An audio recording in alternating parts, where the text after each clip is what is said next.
بحوالہ صحیح الجامع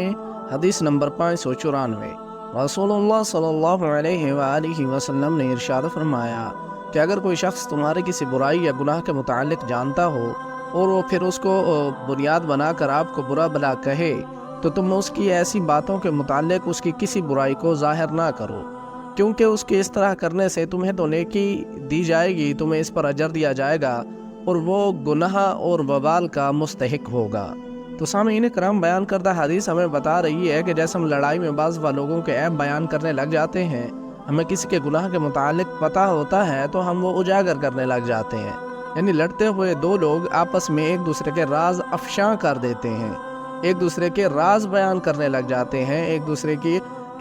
ٹانگیں کھینچتے ہوئے اس کو کوئی گناہ لوگوں کے سامنے عیاں کر دیتے ہیں، تو اس پر وہ وبال اور گناہ کے مرتکب ٹھہرتے ہیں۔ یہ ہمارے نبی کا فرمان ہے۔ تو اللہ تعالیٰ ہمیں